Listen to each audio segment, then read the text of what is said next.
Welcome to Tips for the Transition, where we have deep, meaningful conversations about life.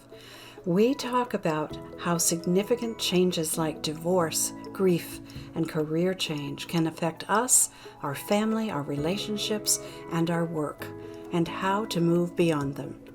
I'm your host, Maria Tomás-Keegan, certified career and life coach for women, and I'm here to support you through the messy seasons of life so you can answer big questions like who am I now and how do I move on from here?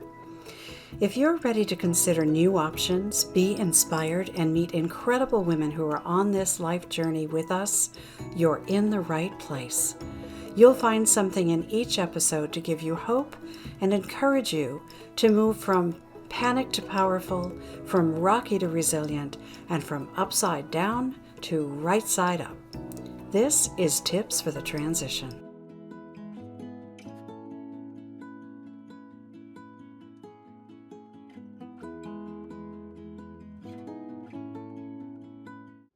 Welcome to Tips for the Transition, the Career Transition Roadmap. This is a podcast I bring to you every Wednesday here live on LinkedIn, Facebook, and YouTube. And then we are available on all of the audio channels as well. So I'm Maria Tomás-Keegan, your host. I'm a career and life coach for women. And my vision is to create resources with each one of these episodes to help women navigate career and life challenges with more ease and grace, and to let them know that they are not alone. So I invite amazing women to have conversations with me every week to just help women around the world become more confident, more resilient, and braver when it comes to their careers and their life choices. So if anything strikes a chord as you're watching or listening, there will be more information about my guest and me and ways to get in touch with us that will be in the show notes below the video. So I'll tell you a little bit more about that later. So today, we're going to talk about creativity. So many of my clients tell me that they are bored at work because they feel that there's no space for the creative side of their personalities to come out. Well, I want to introduce you to someone who has found many ways throughout her career to bring imagination and ingenuity into her work. And I know she'll have some great insights for you. So we call this episode Creativity at Work. Now, I'd like to tell you a little bit more about my friend, Kathy Ramsperger. She is an award-winning author, journalist, and publisher of fiction and nonfiction books who reinvented herself as an intuitive life coach about 10 years ago. Kathy draws on her experience in journalism, authoring, publishing, multicultural communication, global citizenship, and women's and children's issues to lead her clients into the life they most want to live, and delights in helping her clients transform their lives. Kathy lived and worked in Africa and Europe and traveled throughout the Middle East. She left her overseas career to coach and fulfilled her lifelong dream of writing books. Her novels are about war, peace, and the connections we all share. Over Kathy's career, she's found ways to nurture her creative soul. And today, we're tapping into her wisdom. Hello, Kathy. Welcome. Thank you so much for that beautiful introduction, Maria. And thank you for having me on your ingenious and incredibly helpful podcast. Oh. It's my honor and pleasure to be here. Oh, thank you so much. You're so kind, Kathy. I appreciate that. And I'm delighted to have you here. You and I have been talking for years now, off and on. And I've just always enjoyed our conversations. So I'm delighted to have you, and I'd love to get started on this topic of creativity. You ready? Me too. I am ready. Okay. All right. So, as I mentioned, some of my clients struggle in their corporate jobs because they feel like their creativity is squashed. So, how can a person learn to be more innovative at work, not just in the activities that you would imagine would be creative, like marketing or design, but in everything they do? So, how does that help them get noticed? So, first of all, I want to say, Maria, that we're all creative. It's just a matter of connecting to it. Um, and the reason we might not be noticed is because we aren't as we're in a rut, we're in a routine, and we're not connecting to that intuitive hit or that creative flow. Um, so, to answer your question, in these days of create on demand, our era of create on demand, um, I'd like for anyone listening or watching to imagine that they are on deadline, which may not even be an imaginary thing because we're all on multiple deadlines daily these days. And imagine you're behind and you're sitting at the keyboard and you're writing, tapping out the letters, and just as soon as you get a sentence down, you hit delete over and over again. And then you look at your watch and you only have an hour left, and you're kind of beating up on yourself because you can't get the words out, and you decide to take a walk because you know you have to go tell your boss you're going to be late, and you hate missing deadlines, and they aren't going to be pleased with you. And you might as well just get a breath of courage before you walk in and tell them. And you walk out and you see this beautiful sky that you'd totally forgotten about, crystal blue, clouds puffy, and then you see a bright red leaf falling from that clear blue sky from a tree. That it must be autumn, but you'd almost forgotten it was because you were inside typing away. And then you've got the solution and you race back in and you finish your stellar project on time and hand it in no time flat. You moved aside and made that connection is what happened. And how does it help you get noticed? Bosses are looking for solutions to their challenges. They all have them. They are promoted and compensated by coming up with ideas to solve problems in the workplace.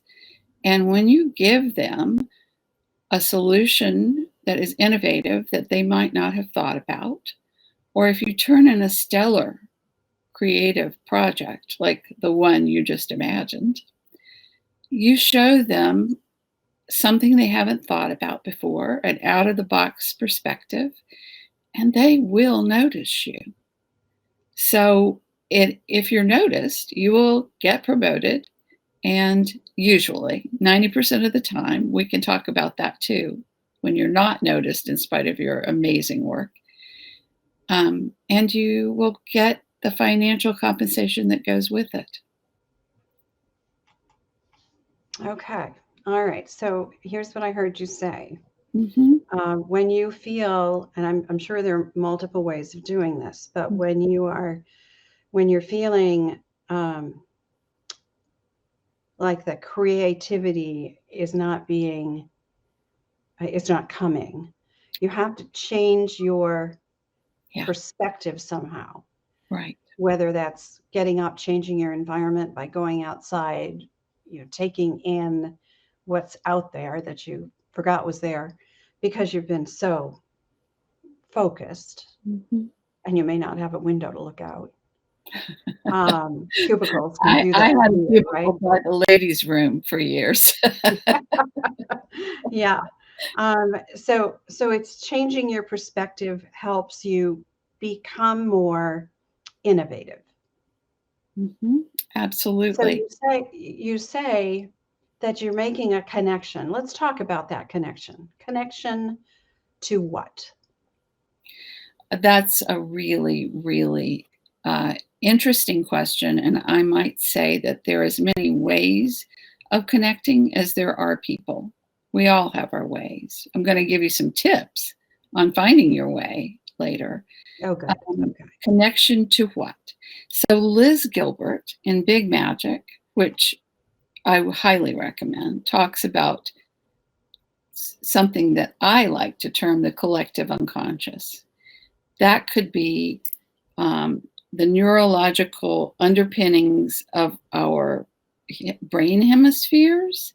It could be our intuition that resides either in our brains, as the logical scientists would say, or it is in the ether, so to speak.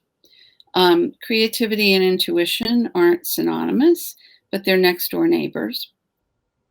And intuition isn't something to be scared of because it's very linked to our creativity. It's that aha moment. And the way we get to the aha moment is so if our creativity is the gas that runs the car, the intuition is the spark that lights the creation, that ignites the engine, gets those pistons turning. And they both reside in a place that I would love to be able to know what to call it, but it could be called collective consciousness. It could be called some kind of neurology in our brain, or it could just be something that resides in ourself that we know already, because like I said at the beginning, it's always there. We just have to connect. And it could be something that we heard on a TV show years ago, and we suddenly make that connection with what it meant in a different way. Does that answer your question, Maria?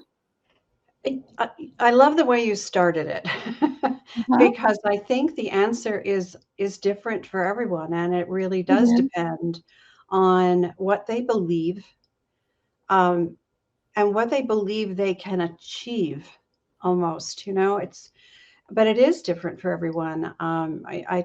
I am thinking about the clients that I am currently serving, and for every single one of them, how they connect to what's inside, Mm-hmm.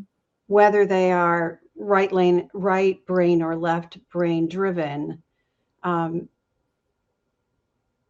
it's unique how they connect. And it's interesting. I'm really glad I asked that question because it's interesting what you said. It could be something. I think about the head and the heart, right? Right. I think my intuition comes more from my heart Mm-hmm. when I allow myself to open up to the possibility that there is another solution. Absolutely. And More than one way to solve a problem. mm-hmm. So, yeah, we could probably go down a real rabbit hole with this Oh, we one. could. We All right. could.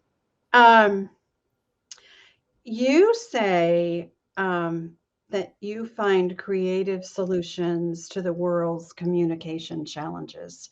So we've talked about this before, and I find this intriguing. Would you give us a couple of examples of what you mean by that? So I want to bring you one from the time that I was director of a huge international publications department first. It's just one example. I was having to make managerial decisions right, left, and center. And it was an international secretariat in Geneva. And it was at crosshairs a little bit with a delegation, an African delegation, about wording in a health publication. Consultants had been hired and they had written the book, and it was a handbook to be used all over sub-Saharan Africa. So it was an important manual. And they couldn't agree on the wording in the introduction. Everything else was fine. The content was there, but they were having problems, and I'll say problems because it was something, getting the introduction to be agreed upon. And the more they disagreed, the more consultants that were brought in and the more money that was spent on trying to figure out what these few first pages were. So finally, I was sent to the delegation and met with the people that had written the introduction in the first place, and found after an hour of meeting with them and then bringing in a speakerphone of the other people in another meeting an ocean away, really, that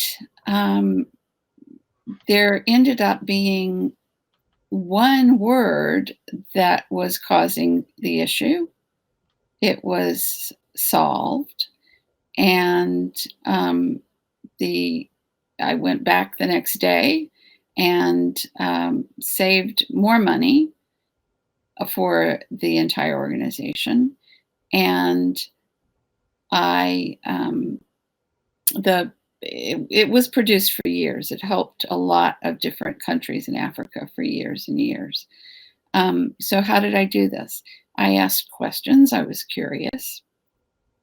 And I listened. I listened more than I talked. I listened to body language as well as words. Coaching skills come in really handy at times like this, but I had not trained as a coach yet. But when I left that meeting, a couple hours later, agreement had been reached about language and messaging, and the publication was printed shortly thereafter. So that's one. The other one, and please interrupt if if you need to, Maria. Sure. I had a wonderful creative client, a writer named, I'll call her Donna. And she had a job with a financial services company. It seemed like the wrong fit to her. And after our first meeting together, it seemed like the wrong fit even to me, which I rarely think something can't be resolved.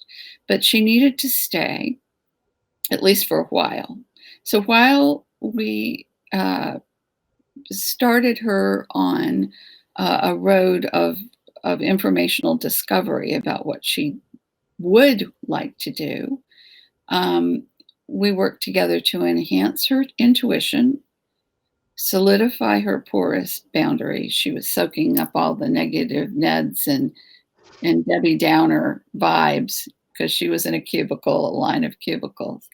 And we worked to stimulate her creativity more, but in the workplace and not necessarily just in her short stories.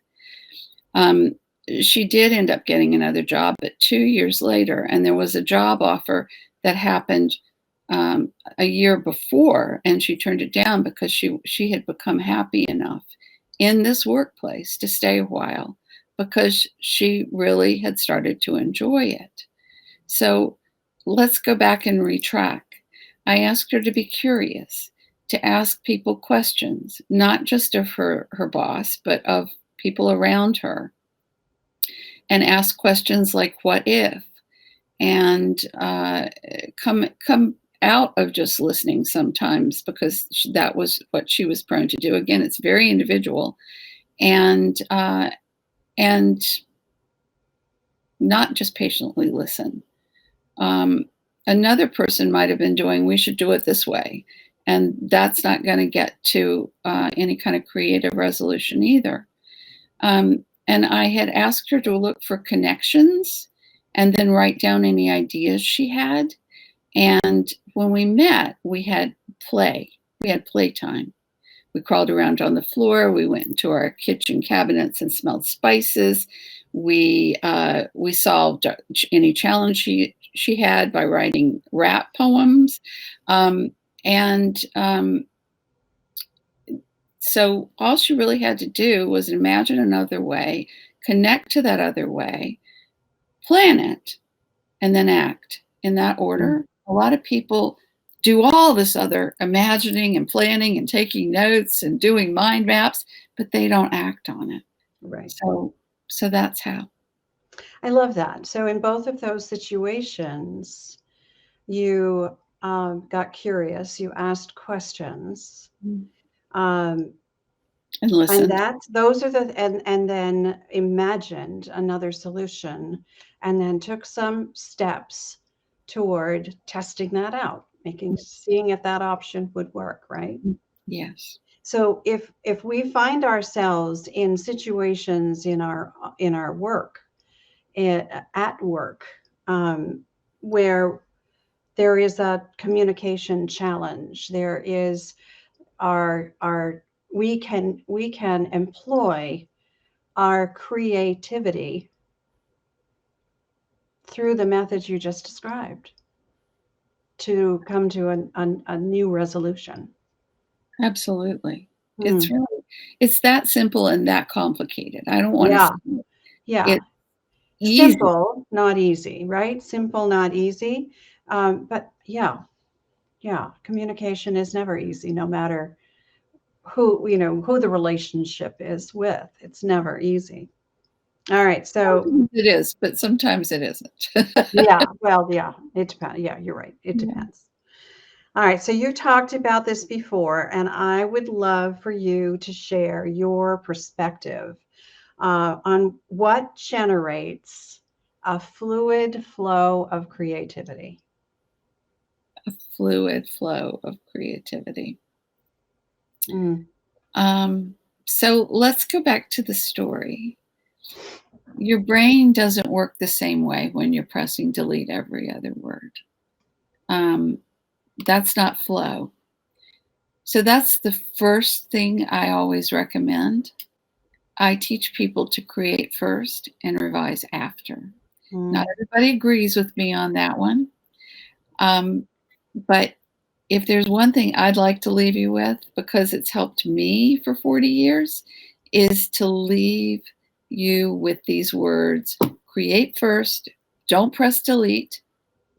You can press delete all you want when you revise. And that goes for more than writing a report.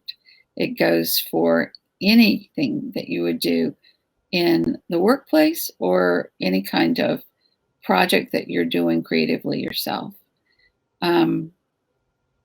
Whether the project is creative or not. Again, there's going to be some resistance. There's going to be some reluctance even. There's going to be some discomfort while we do this. I challenge all of you to do something differently than you've done before, and it's going to get you in flow. If you only text people or only email people, try another form of communication. Get on the phone even, have a meeting even. Talk to a person you normally wouldn't about the project and see what they have to say, and stay curious in all of this. Especially if you are having a stuck moment. That's always what I do, is I get on the phone and talk to somebody about it, talk it through, or if I'm in a workplace, I walk around here. Sometimes I'll take polls even. The tagline for my novel, actually, I let the people on my newsletter vote on the one they like the best. And it's a brilliant tagline. The important thing to remember is that you can't push it out. Don't pressure yourself. Creativity doesn't work that way. And so I suppose preparation is really important. To have the well full, and that means self-care before you have to create on demand. And I think that if you do those three things, if you create before you revise, if you change your scenery and talk to other people about it, you'll get more insights. Oh, and don't rush. You'll get more insights into your project, and it'll be done faster and better. And that's not only good for your career, it's good for your personal growth. Yeah. Yeah. I so agree with that. That's such a great assessment. Love that.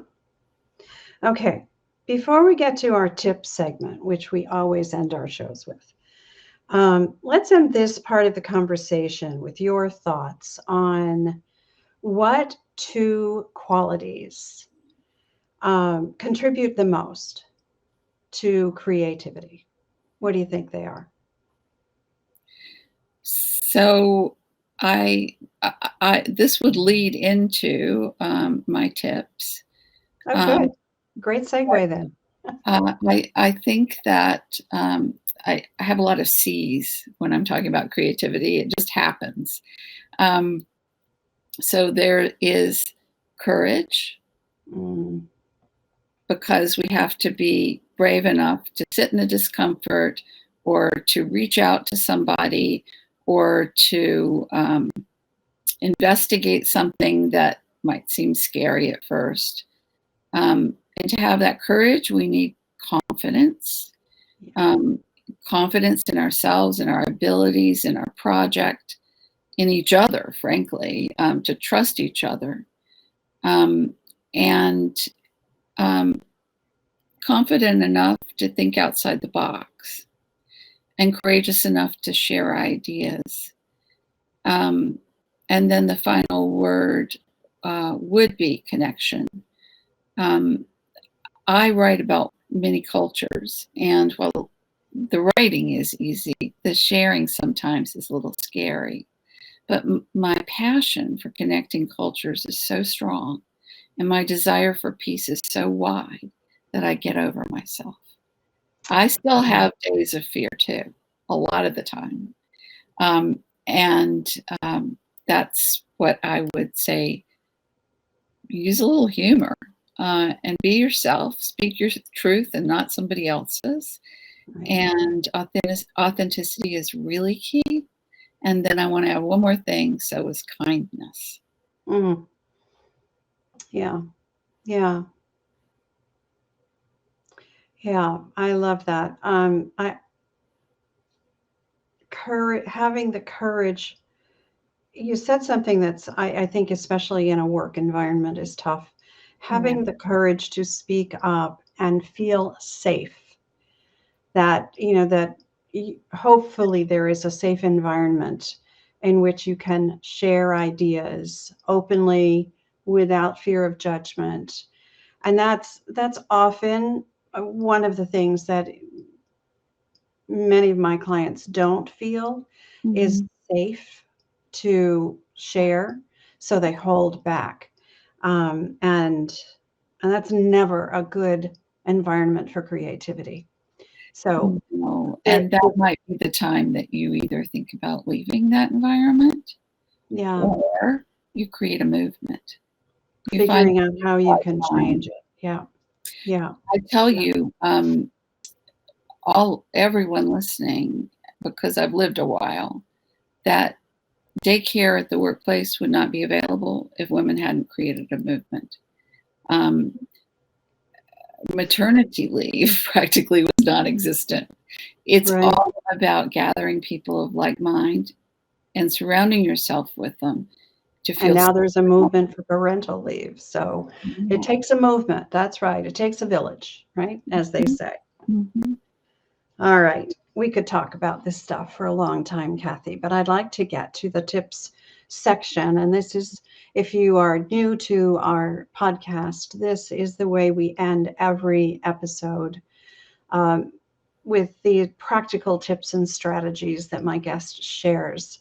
And it's why I call the show Tips for the Transition. So, Kathy, I know you brought some great ones with you today. What's your first one? I'm excited to share them because they're all about self-care and they're all very practical, even if you feel like things have been slightly esoteric up until this point. And again, they're my C's. Calm cardio. We don't need to rev our engine up in order to create. All we need are several breaks during the day and a variety of activities that calm the mind, but movement's essential. That's taking care of our body. Connection, which we've talked about. Connect every day with our own imagination and creativity, or others in the workplace, or both.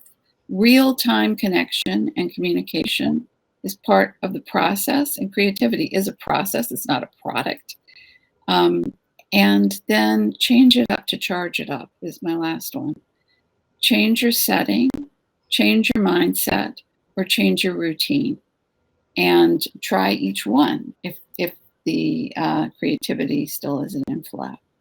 And if you do all these three things daily, you are going to have more creativity. I just want to end by saying, don't be so hard on yourself. Try, test, repeat. Failure is not a bad thing. It's part of the process. It means you followed your path with curiosity and you learned something. Just take the next step. Right. Tried something new. And you learned what to do differently next time. Yeah. Yeah. All right. So, calm cardio, movement, just change your environment in some way, and go do what makes you feel better, right? What clears your mind, what allows things to just open up for you. Yeah, I I mean, love it that. could be meditation, but it could just be a gentle walk. It could It be could any. be. Right. Yeah, it could be. It could be taking the stairs at the office and just um, giving yourself that, getting up out of the cubicle or out of your office space, out of the environment that's got you stuck, and making that change. Mm-hmm. The connection piece, Figuratively. yeah, the connection piece is always so important. And I think that is twofold. It's connecting within as well as connecting with other people who can help you, right? They can help spark new ideas and bring new blood into the And conversation. we're usually excited to contribute. Yeah. They Yeah. just haven't been asked. Yeah. Yeah.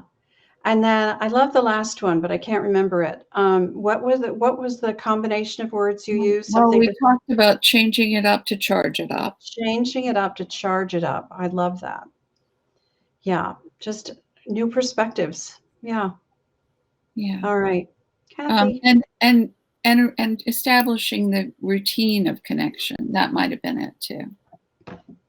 Yeah. Good stuff. Really good stuff. Those are all very practical tips for how people can allow more creativity. And you have to want it too, right? You have to not want to be stuck where you are, right? That's really the kind of the first step, is You have to acknowledging empower that, yourself toward that change. right. And So where I it, am right now is not where I want to stay. no. Yeah. Kathy, this has been a fun conversation. I'm a creative person, but I also get stuck sometimes. So I am so happy that you came. I know I'm not the only one. I'm so happy that you came and chatted with us about this today. It has been my honor and my Oh, good. pleasure. I'm so glad. Now, for people who would like to get in touch with you and continue this conversation with you, what is the best way they can get in touch with you?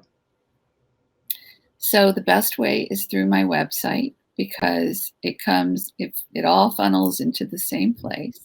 Okay. And it is ground, like the ground, GROUND. One is spelled out ONE, coaching.com. And you will see the contact form, and I will answer you very swiftly, usually within 24 hours. That's I would fabulous. love your questions and comments about this. Perfect. And feel free to connect with me on social media too. Okay. All right. Well, I'm going to tell them a little bit more about that in a second. Kathy, thank you so much for being here. I really appreciate it. Thank you. I'm the one who appreciates it. And for the rest of you listening and watching, thank you so much for joining us. I appreciate that you're a part of this community. And as I said at the top of the show, I love creating and sharing resources for women. And as a career and life coach, I work with women to help them navigate challenging times with more ease and grace. So if something in this episode resonated with you, I'd love to give you a fresh perspective for you. So let's have a conversation. And if you would like to take a look below for links to continue this conversation that Kathy and I have had, the links below will show you more about how to get in touch with Kathy. She has a free gift for you in the links as well, and with me.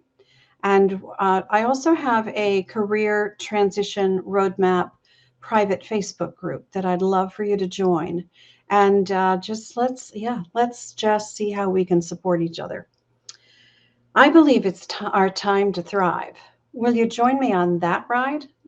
Until next time, I'm Maria Tomás-Keegan, turning transitions into triumph.